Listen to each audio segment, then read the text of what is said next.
Hello and welcome to Get Decked, the video series where I make budget Magic the Gathering decks for casual games night and to introduce friends and family members to the game. So in this video I'm going to keep carrying on with these Thunder Junction decks that I've decided to put together. If you've not seen the previous video, go and take a look at that to explain what I'm doing in the next 5 videos. But yeah, we're going to carry on. We're going to look at Mount Up, which is a white and green deck. You can probably guess what the theme might be, as we're still in Thunder Junction. So let's quickly remind ourselves of the get deck rules. These are 60-card decks designed for 1v1 games. We're only using Thunder Junction cards. Normally we have no format restrictions. Using mostly commons and uncommons, no cards that cost more than $2 at time recording to make the deck kind of cheap and easy to put together. Limit to 12 different non-land cards for a good mix of variety and consistency. Strong themes, low to mid complexity, and just because it's casual doesn't mean it has to be weak or bad. So let's dive into it. So we've got decklist here. So we've got 28 creatures, 3 instants, 6 sorceries, and 23 land. I've only gone with 23 land because our mana curve is pretty low there, as you can see.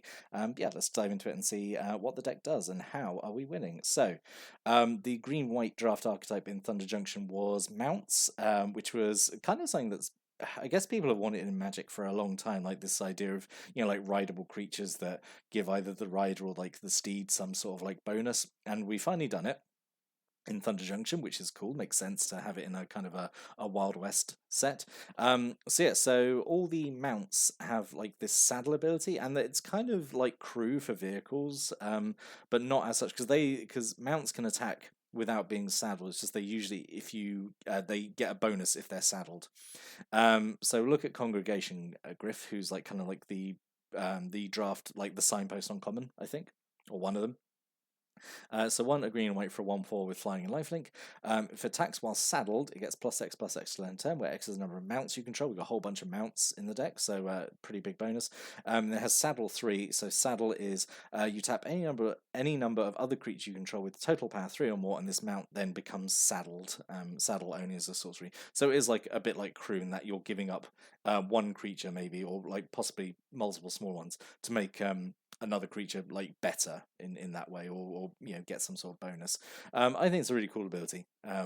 Don't know how it would play, but I imagine it'd be all right. But this is how we're winning essentially. It's just mounts getting all their abilities, and it's essentially just green white aggro. Essentially just going wide with a bunch of creatures, getting +1/+1 counters because of course it's green white. We're going to use +1/+1 counters in some way. So yeah, I think it's pretty cool. So Congregation Griff is pretty great. I think just the fact it's got flying and lifelink, I can get a pretty big boost. I think is really nice. And then we've got 3 Seraphic Steed, so green and white for a 2/2 with first strike and lifelink, which I think is perfectly fine for 2 mana. If it attacks while saddled, you make a 3/3 white angel creature token, which is pretty great, I think. Just reliable token generation. It does have the highest saddle value in the deck, which is at 4. So you got to do maybe like a little bit of work or to get it saddled, or like maybe saddle it with multiple creatures. But then once you start reliably getting angels out, then I think you're in for a good time. So yeah, really nice card, I think. And we've got 3 Bridled Bighorn. I think this is the most expensive card in the deck, honestly. So 3 and a white for a 3/4 with Vigilance. If it attacks while saddled, you make a sheep token, which you can then use, obviously, to like saddle other creatures. Don't ask me how that works in terms of fluff. Magic has always been kind of loosey-goosey in that kind of thing. And then saddle 2, which is sort of like the average, honestly. Like Congregation Griff and the Seraphic Steed are the higher end of things. Most of the others have like saddle 1 or saddle 2, but this is pretty good, I think. And then we've got 3 Ornery Tumblewag, 2 and a green for a 2/2. At the beginning of combat in your turn, you put a +1/+1 counter on target creature. This really helps like your smaller creatures, who can then get big enough to then like saddle up a creature on their own, which I think is pretty fun. If it attacks while saddled, you double the number of +1/+1 counters on target creature. +1/+1 doubling effect is always nice. And then saddle 2, so again, like pretty easy to saddle up. So yeah, this is nice. As I say, we do have like a bit of a theme of +1/+1 counters in here as well, so this really helps that. And then 3 Drover Grizzly, 2 and a green for a 40. If attacks while saddled, creatures you control get trampled turn, which goes really nicely with especially Congregation Griff. If it's got flying and trample and lifelink, it's really hard to deal with then. And saddle 1, so it's actually the easiest creature in the deck to saddle up. So yeah, I think all these mounts are really fun designs, honestly. So now we're going to talk about what helps us win. So this stuff that's basically like supports the win condition of all our big mounts. So we've got the other draft uncommon, or the archetype on signpost, Miriam Herd Whisperer. So 1 green and 1 white for a 3/2, which is really solid. She can saddle basically everything in the deck apart from the Seraphic Steed on her own. As long as your turn, mounts and vehicles you control have hexproof, which is really, really nice. Stops our mounts being shot by spells, which is really nice. And whenever a mount or vehicle you control attacks, you put a +1/+1 counter on it as well. So again, just really buff up those mounts, and again, maybe make the smaller ones big enough so they can like mount up like the bigger ones. Maybe, I don't know, you could do that. But again, this is obviously really nice on the Congregation Gryph. It's really nice on the Seraphic Steed. Yeah, Miriam's just great. She's doing a lot of heavy lifting, I think. We've got 3 Frontier Seekers, 1 white for a 2/1. When it enters the battlefield, you look at the top 5 cards of your library, you reveal a mount or a plains, put it into your hand, and the rest go on the bottom in a random order, and then just sticks around as a 2/1, which is fine. They can saddle stuff up. So yeah, just helps us find the mounts we want. They've got 4 Intrepid Stable Masters, 1 and a green for a 2/2 with reach. You can tap to add green, or you can tap to add 2 mana of any one colour, but spend that mana only to cast mount or vehicle spells. So as we looked at the mana curve, it's like actually pretty low.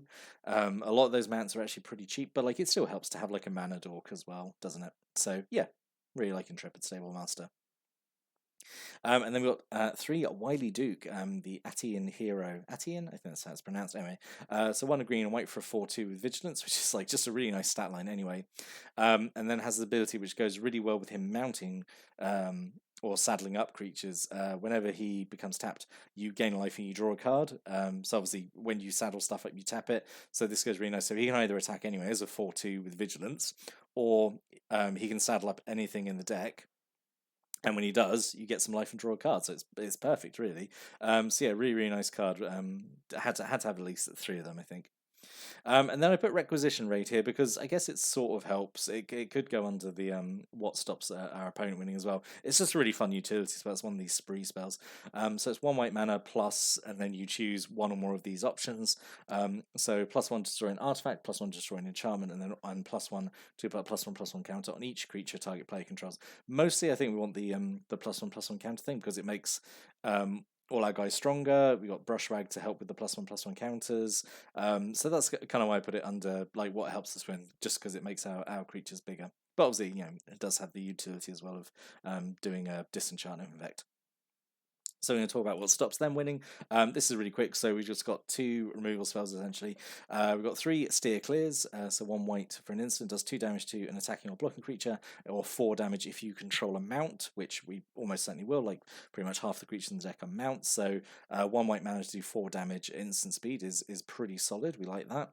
And then we've got 3 Throw from the Saddle. So 1 green, target creature you control gets +1/+1 turn, or it gets a counter if it's a mount. Then it does a bite effect. It does damage to its power to a creature you don't control. So just 2 fairly solid like removal options for enemy creatures, getting them out of the way, so our mounts can get in and trample our opponent. And we're quickly going to talk about our mana base. So we've got 3 Bucolic Ranches. So it's a non-base land comes in, can either give you colorless mana, taps to give you 1 mana of any color, but only if you spend it on a mount spell. And the extra ability 3 in tap, you look at the top card of your library. If it's a mount card, you can reveal it, put it into your hand, and if you don't, you put it on the bottom of your library. So this is really nice to essentially maybe like a bit of extra guarantee. You're just going to keep drawing like mounts or like stuff you don't need. You can just tuck it away on the bottom where you don't need it anymore, like excess lands or something once you hit a certain point, or maybe whatever. But yeah, I really like the Bucolic Ranch. I think it's really nice. Really surprised it wasn't a rare, actually, but I suppose it's so limited in what it can do. Yeah, and then 10 plains and 10 forests. I suppose you could actually swap one of these plains or forests for like a 4th Bucolic Ranch. I suppose you could do that. I don't think it really lose out on consistency that much. So the green white archetype, I actually really liked it because there's quite a few cards that I could have included here. I just could not find something I really wanted to cut here. So I thought One Last Job is quite nice as a card. So it's another spree spell. So it can either return a creature card from your graveyard to the battlefield, return a mount or vehicle card from your graveyard to the battlefield, or return aura equipment from your graveyard to the battlefield. So really nice like utility spell here. Mostly just about returning the mounts, honestly. But I thought it was maybe like a little expensive. That's like all you're going to use it for. Maybe I suppose you could also use it for the +2 to get back like Miriam or Duke Wily, I suppose. Rustle Rampage, I thought was another option as well, just because it gives you like a mass untap all creatures. So that really helps. If you've saddled all your stuff up and then you untap it all, and then you can attack with everything, I suppose. Or like, it's instant speed, so it's like make surprise blockers. That could be kind of fun.